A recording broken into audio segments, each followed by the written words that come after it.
Bienvenido a Funcionario de Prisiones, el programa en formato audio que te acompañará en tu estudio para que consigas tu trabajo fijo como ayudante de instituciones penitenciarias. Junto a Kino y Juanle, creadores de funcionarioprisiones.com. Hola, Olita, como diría Supernet Flanders. Hola, Olita. ¿Qué pasa, mi gente buena opositora? Que nos queda muy poquito, que nos va a cambiar la vida. Vamos, bachalada, vamos a por todas. Bueno, hoy os quería comentar que, mira, este trabajo no creo que sea vocacional para casi nadie, ¿vale? No creo que nadie haya soñado en su infancia trabajar en una cárcel, ¿vale? Entonces, bueno, partiendo de ahí, ojo, que si hay alguien que es vocacional, pues adelante, ¿eh? O sea, siempre está la excepción que rompe las reglas. No obstante, vamos, yo pienso que todos los que estamos aquí, pues lo que vamos buscando es calidad de vida y tener tiempo. Yo, por ejemplo, pues a mí me encanta entrenar a mi equipito de fútbol y yo estoy titulado y me quiero seguir formándome y bueno, pues ese es mi sueño es vivir del entrenamiento, aunque no sea profesional, aunque no se esté en primera o en segunda división, pero bueno, se puede estar de coordinador en un club o... Es decir, levantarme y ver solo hierba y fútbol y acostarme y que ese sea mi trabajo, que gane 1.000, 1.200, 1.400, ¿sabes? Dedicarme al fútbol, a entrenar, ese es mi sueño. Así que pues necesito una energía económica. Y esta oposición me la va a dar, me va a dar un trabajo, me va a dar una energía económica que me va a permitir ser independiente, emanciparme de mí mismo, que estoy ya un poquito cansado de mí, de vivir conmigo, y pues poder tener mucho tiempo libre para entrenar. Así que vosotros tenéis que plantearos qué es lo que vais a hacer con el resto de vuestra vida, porque hoy es el primer día del resto de vuestra vida. Vais a tener mucho tiempo libre y pues bueno, vais a poder dedicarlo a cumplir vuestros sueños, vuestros hobbies, vuestras aficiones, a darle sentido, a llenar la vida de contenido. Dicho lo cual, pues bueno, eh, os comento una cosa. Mira, vamos a ver los 3 temas de conducta humana, ¿vale? Esto no lo vamos a ver en la academia. Lo han dicho que lo preparemos por nuestra cuenta. Os vais a encontrar pues 2, 3 o 4 preguntas en el primer examen. Segundo examen no os vais a encontrar nada porque no hay supuestos prácticos. Vamos, no, desde que está en el temario no han puesto supuestos prácticos de conducta humana. Sí lo han puesto en el primer examen. Ya os digo, van a caer 2, 3, 4 preguntas. Hace 2 años en la academia había 2 personas que habían estudiado psicología y no se ponían de acuerdo, ¿vale? 2 personas, 2 psicólogos o psicólogas, no recuerdo ni el sexo. La cuestión es que tenían la carrera de psicología, se estaban preparando las oposiciones y estuvieron discutiendo, no se ponían de acuerdo. Con lo cual el profesor ha tomado la decisión de que no se va a discutir más, porque para 3 o 4 preguntas pues tampoco merece mucho la pena. Soy consciente de que hay en el grupo pues gente que esté muchísimo más preparado que yo y que los mismos profesores, gente que es psicóloga y demás, pero vamos, que no, vamos, yo lo que me han contado, esto no lo vamos a ver en la academia, no va a haber supuestos prácticos, tampoco nos han dado test, estos son 4 cositas, ya veis que los temas son de 20 páginas, así que pues nada, 4 cositas es lo que tenéis que quedaros, ¿de acuerdo? Bueno, respecto al tema 1 de la conducta humana, bueno, pues fundamentalmente, bueno, pues los principios que rigen la conducta humana es la causalidad, ¿vale? Porque toda conducta humana obedece a una causa, obedece a una motivación, ¿no? Nos comportamos pues de una forma por algo, no nos levantamos un día y decimos vamos a comportarnos de esta manera. Bien, la causalidad. Lo otro es la motivación, pues toda conducta está motivada por algo, ¿no? Pues para un objetivo o una función. Y después hay una finalidad, pues igual. Entonces hay una causa, hay una motivación y hay una finalidad en toda conducta humana. Tenemos, bueno, como conducta, pues entendemos el acto realizado como reacción ante un estímulo, y bueno, pues podemos resumirlo como la conducta es todo lo que una persona hace, piensa o dice. Bien, en cuanto a... hay un estímulo-respuesta y lo que esa interacción entre estímulo y respuesta, pues esa es lo que se le llama la percepción. En cuanto a la personalidad, es el factor global de la conducta. Se entiende que, bueno, pues es entre el carácter y el temperamento, ¿no? Los reflejos, los instintos, los hábitos. Esa es la personalidad. Ahora tenemos los reflejos. Los reflejos son reacciones mecánicas y constantes de músculos y glándulas frente a estímulos físicos como un golpe de luz o un golpe con un mueble o químico, por ejemplo, lo de los alimentos, o psíquico, ¿no? Pues una emoción violenta, pues se nos desencadena las glándulas suprarrenales. Vamos, básicamente los reflejos pues son esos, ¿no? Los instintos, sin embargo, son reacciones impulsivas destinadas a satisfacer necesidades biológicas fundamentales. Por ejemplo, el instinto de conservación, el instinto de reproducción de la especie humana. Bien. Los instintos gregarios, pues dentro de los grupos humanos, pues está el dominador, ¿no? Está el sumiso. Bueno. El hábito, entendemos como hábito, pues es una reacción adquirida, no es innato y relativamente invariable. Así que bueno, es la famosa frase del hábito no hace al monje, ¿no?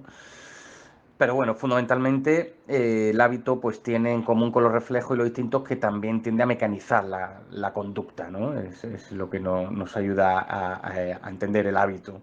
Dentro de los factores que intervienen en la conducta humana, pues tenemos los factores biológicos, los factores ambientales y de socialización. Tenemos elementos ocultos y elementos manifiestos en la conducta. Podemos definir que hay tres tipos de respuesta en cuanto a la conducta. Está la respuesta motora, que es lo que podemos ver, lo visible. Por ejemplo, pues los movimientos corporales. Después está la respuesta fisiológica, que son reacciones biológicas del organismo. Por ejemplo, pues un aumento de la sudoración o un aumento de la frecuencia respiratoria. O disminución de la presión sanguínea. Y después está la respuesta cognitiva, que es el aspecto mental. Pues, por ejemplo, las expectativas que nos creamos, las ilusiones o cualquier tipo de pensamiento. Bien, la cognición. La cognición son un conjunto de procesos mentales. Cuando recibimos un estímulo y le damos respuesta, se produce una cognición, unos procesos mentales. Y, bueno, pues están los básicos o simples, como la percepción o la sensación, la atención o la memoria, y después están los procesos cognitivos superiores o complejos, que es el pensamiento, el lenguaje y la inteligencia. La emoción, ¿qué es una emoción? Es un estado complejo del organismo ante una reacción, una excitación o una perturbación que siempre predispone a la acción. Son una respuesta ante un acontecimiento externo o interno, ¿vale? Esas son las emociones. Tienen un componente afectivo, ¿de acuerdo? Dependiendo de nuestra memoria, la experiencia subjetiva, en un aspecto fisiológico, pues, por ejemplo, el enrojecimiento facial, cuando nos avergonzamos de algo, pues se nos pone la cara roja, ¿no? El aspecto funcional o motivacional, pues por ejemplo, el miedo nos facilita la huida, ¿no? Ante el peligro, ¿no? Nos prepara ante la acción. Y el aspecto expresivo y social, pues bueno, pues es la comunicación no verbal, por ejemplo. En cuanto, bueno, pues las emociones pues nos preparan para la acción, delimitan nuestro comportamiento en el futuro y regula la interacción social. En cuanto a, bueno, pues la emoción, ese estado afectivo subjetivo, no se puede, o no se, sí, no se puede separar claramente de la cognición, pero deberemos diferenciarlo, ¿de acuerdo? En cuanto a, bueno, la actividad motora o manifiesta, pues bueno, pues como hemos dicho, son las características observables, ¿vale? Se pueden medir. Bien, pues a principios del siglo XX, la psicología conductista es cuando se pone de marcha, ¿vale? Y bueno, pues le presta atención única y exclusivamente, entiende que la conducta es lo que se pueda observar. Eso es la psicología conductista. Esto va evolucionando hacia un neoconductismo que empieza a poderse cuestionar de que hay también unas respuestas que no se observan. Y así nace el cognitivismo, que son, bueno, pues la conducta humana también forma parte de los procesos mentales. Y aquí, bueno, pues es cuando se establece la triple respuesta, el triple sistema de respuesta. de componentes motores, lo que podemos observar, los componentes fisiológicos, pues es lo biológico, por ejemplo, el enrojecimiento facial, y después están los componentes cognitivos, que es propiamente de la conducta. Bien, ahora en cuanto al aprendizaje, el aprendizaje, bueno, pues es un conjunto de procesos a través de los cuales hacemos nuestro una serie de conocimientos, de conceptos, de habilidades, ¿vale? Eso es el aprendizaje. Bueno, ¿y cómo se aprende? Bueno, pues según Watson, bueno, pues él desarrolla el conductismo. Entonces, bueno, pues entiende que la ciencia pues debe de ser observable, que no se puede considerar a los procesos mentales como un objeto de estudio científico, bueno, que pues los estímulos ambientales y las respuestas es pues un sistema en el que simplemente el cuerpo reacciona. Hay un estímulo y hay una respuesta. Dentro de la filosofía conductista, pues está el movimiento de Thorndike, se escribe Thorndike, que bueno, pues formuló la teoría del aprendizaje por ensayo y error. Viene a ser: hay hay animales hambrientos dentro de jaulas. Para que ellas salgan, tienen que tirar de un cordel o manipular un mecanismo que abre las puertas. El animal, como está excitado y hambriento, pues efectúa una serie de movimientos al azar, que son los ensayos, hasta que por casualidad da con la solución propicia, ¿vale? Está ensayo, error, hasta que, pues, activando esa palanca, pues, puede salir o le llueve la comida. Esa es, pues, la ley del ensayo y error. Está la ley del ejercicio, según la cual aumenta la probabilidad de una respuesta en función de las veces que se haya dado esa situación en el pasado. Y también postuló la ley del efecto. ¿No? Es en función, el comportamiento va acompañado de una recompensa, es cuando queda fortalecido, ¿no? Bueno, en cuanto a el condicionamiento clásico, es la respuesta condicionada, y son el experimento de los perros de Pavlov, del ruso, ¿vale? Básicamente, para que os hagáis una idea, pues él puso una serie de jaulas con una serie de perros, y cuando se escuchaba una campanilla, pues salía una pelota de comida y el perro la comía. ¿Qué ocurre? Cuando se escuchaba la campanilla, el perro ya empezaba a salivar, con lo cual el perro había aprendido que la campanilla iba seguida de comida. Y después, pues le encendía la luz y le sonaba la campanilla y le daba la comida, con lo cual pues también relacionó que a veces encendía la luz, el perro salivaba, pero no salía comida, pero ya lo había aprendido. Bueno, es el condicionamiento operante o instrumental de Skinner, ¿de acuerdo? Es lo que llama una conducta refleja o conducta operante, y actúa, la comida que se le sale es el refuerzo. En la teoría, el condicionamiento operante o instrumental de Skinner es clave básico el refuerzo, es decir, se produce una conducta, damos un refuerzo, una recompensa, y vamos aprendiendo de esta forma. Hay otro tipo del aprendizaje vicario o por observación o modelado, y es que, bueno, pues el aprendizaje vicario es que vamos imitando, ¿vale? Según Bandura, pues lo primero que hay que hacer es una decodificación, es decir, lo primero es ver qué ventajas va a tener el repetir esa conducta. Después está la evaluación, ¿vale? Y bueno, pues cuando hemos imitado ese modelo, pues hemos recibido una evaluación positiva, pues con lo cual viene a remarcar que vamos a repetir esta. Y después está la ejecución, claro. Una vez que ya ha decodificado la conducta, la ha evaluado, pues la ejecuta y aprende por imitación. Obviamente, bueno, pues esta teoría de Bandura pues dice: mientras más positiva y más intensa y más cercana sea la relación entre el modelo y el aprendiz, pues mayor será la imitación. Es de ahí porque los hijos, imitan a los padres, porque los padres para los hijos pues pues es su fuente de alimento y su fuente de amor, entonces pues lo imitan. En cuanto a, bueno, pues si hay, por ejemplo, un modelo que vamos a imitar tiene un estatus social elevado, pues será más fácil que lo imitemos. Bien, en cuanto a los estímulos, está el estímulo incondicionado o el estímulo no condicionado, ¿vale? Este es el que desencadena de forma incondicional. Por ejemplo, la saliva del perro. Eso es incondicionado, eso no se puede condicionar porque es algo biológico.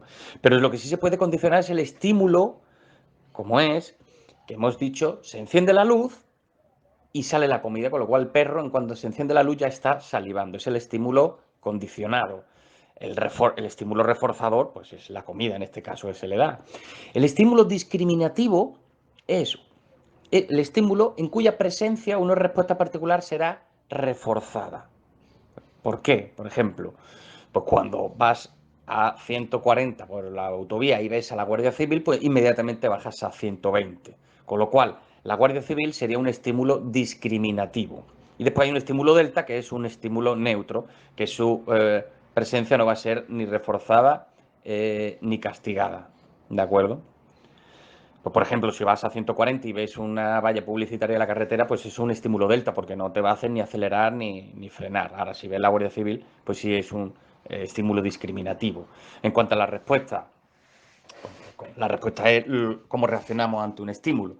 Está la respuesta incondicionada, que es la que se desarrolla de forma incondicional. Por ejemplo, la salivación del perro. La respuesta condicionada, bueno, pues es cuando encendemos la luz, y después está la respuesta operante, que es la respuesta que produce ese condicionamiento. Por ejemplo, cuando el animal presiona la barra y sale comida, pues esa es la respuesta operante. En cuanto al refuerzo, es un suceso estimulador, o sea, lo administramos, pues es una recompensa, va a hacer que se repita. Está el estímulo reforzador positivo, por ejemplo, pues cuando hay hambre y se le da de comer después de esa conducta, pues se está reforzando, es un estímulo reforzador positivo. El estímulo reforzador negativo es cuando quitamos un estímulo aversivo, o sea, un estímulo que no es agradable, ¿de acuerdo? Pues, por ejemplo, si tenemos imaginaos que estáis en un cumpleaños con niños y hay 8 niños y hay 8 niñas, y un niño y una niña pues se están portando muy mal, muy mal, muy mal, muy mal, muy mal. Con lo cual, pues vamos a, por ejemplo, a castigarlos sin que puedan jugar y se van a tener que sentar en una esquina, ¿no? Pues eso es un estímulo reforzador negativo, porque estamos estimulando reforzadamente, de forma negativa, ¿no? El aprendizaje de escape, bueno, pues es cuando, bueno, pues por ejemplo, un niño que está sufriendo bullying o bullying en el colegio, pues no quiere salir al recreo, se encierra en el cuarto de baño. Bueno, y después el aprendizaje de la evitación, que es huir, pues ese mismo niño pues no quiere ir al colegio, ¿no?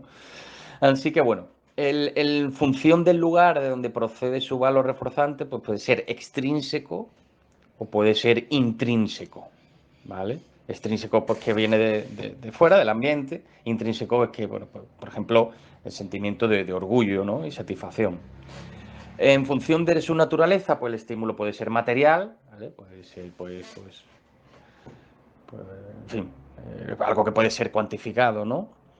Puede ser social, pues, por ejemplo, pues una sonrisa, ¿no?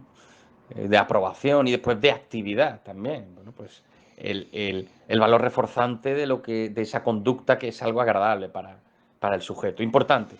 Todos los tipos de reforzamiento, tanto los positivos como los negativos, tienen como consecuencia el aumento de la frecuencia de una conducta. Y todos los tipos de castigo, bien sea positivo o negativo, tienen como consecuencia la disminución o eliminación de una conducta.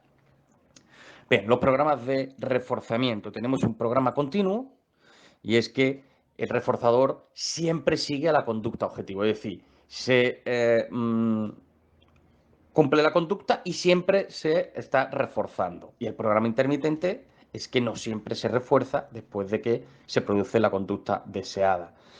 Está el programa de razón fija, es cuando el refuerzo aparece cada vez que el sujeto da una respuesta deseada a un número de veces establecido, un programa de razón variable, exactamente igual, pero un tema variable, programa de intervalo fijo y programa de intervalo variable. En cuanto al castigo, bueno, es cuando un estímulo nocivo, ¿de acuerdo? Pues aparece de forma contingente a una respuesta, cuyo efecto será la supresión de dicha conducta. Está el castigo positivo, es decir, presentamos un estímulo aversivo. Pues, por ejemplo, estamos con nuestro hijo y le hemos dicho que hasta que no haga los deberes, pues no va a salir a la calle. Con lo cual, llegamos, no ha hecho los deberes, no sale a la calle. Es un castigo positivo. ¿Por qué? Porque el niño, pues se le está retirando, o sea, se le está presentando un estímulo aversivo, que es el castigo, el quedarse. El castigo negativo, aquí sin embargo, le quitamos el reforzador, ¿de acuerdo? Pues por ejemplo, pues si tenemos dos niños y se están peleando y están viendo la tele, pues se le apaga la tele y porque se han peleado. Ese es el castigo negativo. En cuanto a las técnicas dirigidas a instaurar o mantener conducta, bueno, pues tenemos el moldeado. Bueno, básicamente esto se aplica para educación especial, para rehabilitar en función motora, instrucción académica, la disfunción sexual, por ejemplo.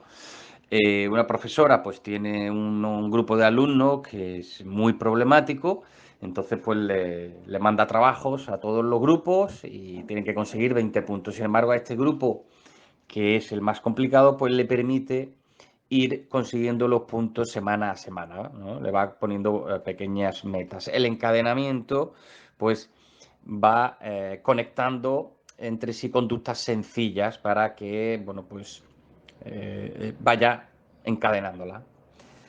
En cuanto a las técnicas dirigidas a reducir o eliminar conductas, bueno, pues está la extinción, que es cuando definitivamente pues, se extingue la conducta. Procedimiento de reforzamiento diferencial, el costo de respuesta, el tiempo fuera, ¿vale? Esto una ojeada y poco más, ¿vale? Tampoco tiene mucho más. La asociación, que bueno, pues, por ejemplo, yo recuerdo una vez que estaba en clase, tenía yo 10 años y estaba muy nervioso y me estaba portando muy mal, estaba muy alterado y el profesor me dijo que qué me pasaba y le dije que estaba muy nervioso. Me dijo, bueno, Joaquín, si te dejo 5 minutos en la clase que tú hagas lo que quieras y después te quedas más tranquilo, y digo, sí. Y me desahogué y me puse a bailar y a hacer muchas tonterías y después me quedé más relajado y pues mira, esa es una saciación. La sobrecorrección, las técnicas aversivas, bueno, más técnicas. Estas ya son las técnicas para evaluar la conducta humana. Esta es la observación. Obviamente, observar. Las técnicas, bueno, la observación visual, se puede hacer una observación con instrumentos mecánicos, las técnicas de autoinforme, la entrevista, las técnicas subjetivas, las técnicas proyectivas. En cuanto al evento conductual, pues ¿qué es lo que vamos a observar? Bueno, pues vamos a observar el continuo del comportamiento, ¿no? Es decir, una observación de un aspecto verbal, de que sea en tiempo real, que sea algo continuo, ¿no? En cuanto a los atributos, pues bueno, por ejemplo, pues saber si está ciñendo ceñir fruncir el ceño, ¿no? ¿Cómo estoy yo? Perdón. En cuanto a las conductas, pues bueno, a ver cómo se relaciona esta persona, las interacciones sociales con más personas. Bien, ¿cómo se mide? ¿Cómo se mide? Pues bueno, tenemos la ocurrencia, ¿de acuerdo? Bueno, pues, oye, ¿se da este fenómeno o no? Pues como estamos observando, pues a ver, oye, cada 3 días este hombre o esta mujer es agresivo o agresiva y se pelea, pues a ver si se da o no, eso se ocurre o no. Después, pues la frecuencia también se mide, ¿no? Pues, en fin, cuántas veces ocurre algo en en un periodo de tiempo. La duración y durante cuánto, ¿no? Está esa conducta. Las dimensiones cualitativas. Es decir, bueno, pues cómo hacer esa medición, ¿no? Hasta qué punto una actividad consigue los objetivos que se propone, ¿no? A ver si con esa conducta pues consigue lo que se propone. En cuanto a los registros narrativos, pues bueno, pues cualquier tipo de descripción, ya sea en narrativo o haciendo un dibujo, ¿no? En fin. En los catálogos de conducta, bueno, pues se puede hacer un registro de conducta, se puede hacer unos matrices de interacción, se puede hacer un registro de productos de conducta, un procedimiento automático de registro, bueno, pues por ejemplo con una cámara o con una grabación. Entonces, bueno, importante, pues lógicamente hay que tener bien claro qué se quiere examinar, qué tipo de complejidad y qué tipo de problemática nos va a llevar el estudio de la conducta humana, qué queremos averiguar, ¿no? Bueno, pues qué tipo de dispositivos vamos a usar.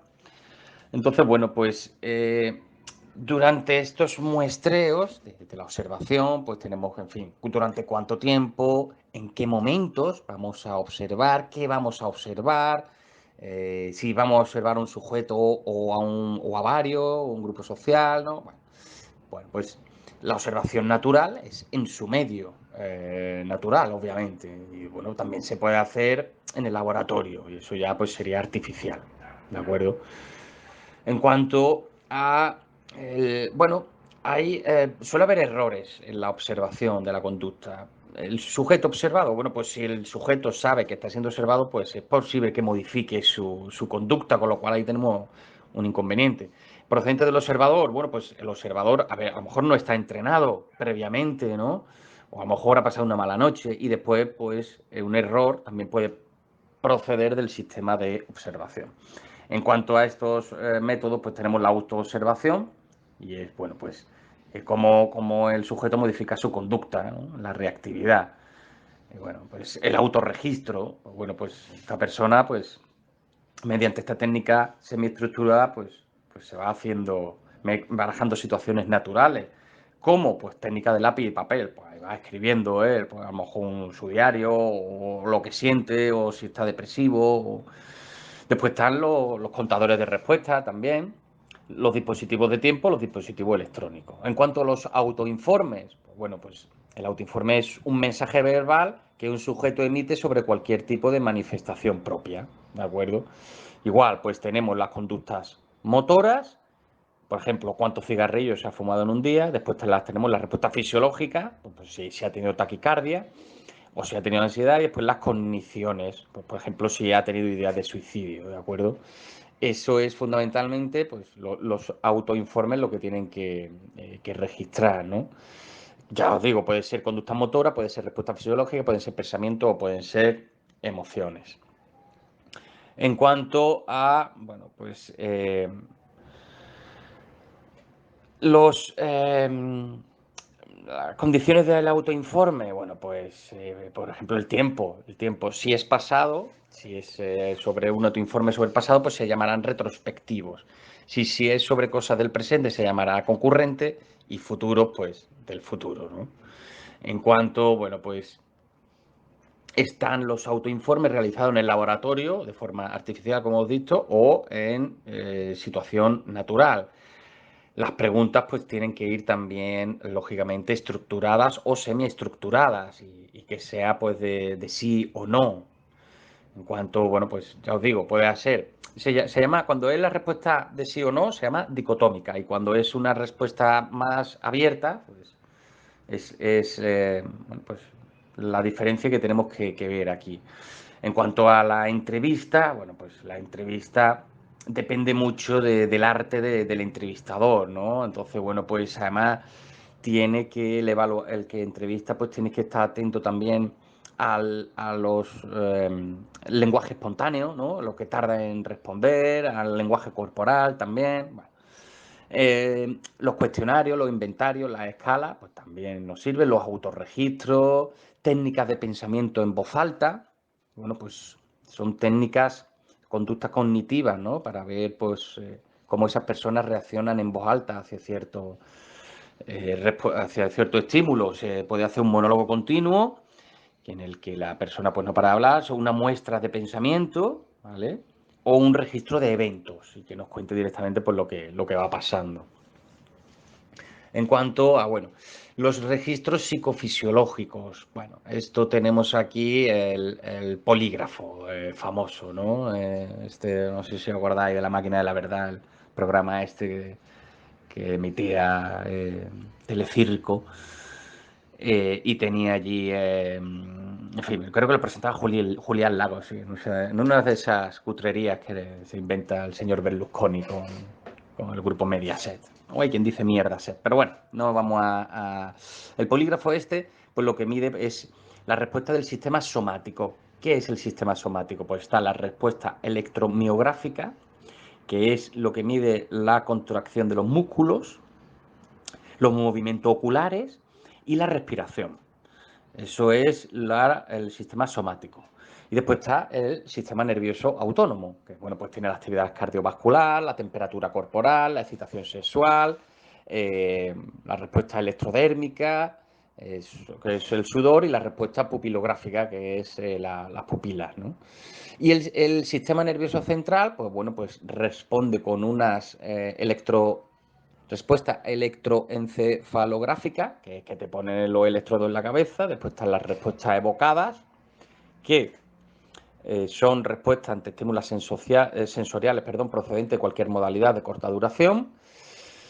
Y bueno, en cuanto a, en fin, el polígrafo este, pues se le llama también BioPAC, que es el sistema modular de biofeedback y control fisiológico, ¿vale? Y bueno, pues son unos aparatos portátiles y se conecta y bueno, pues va midiendo pues todas estas cosas que hemos estado viendo, ¿no?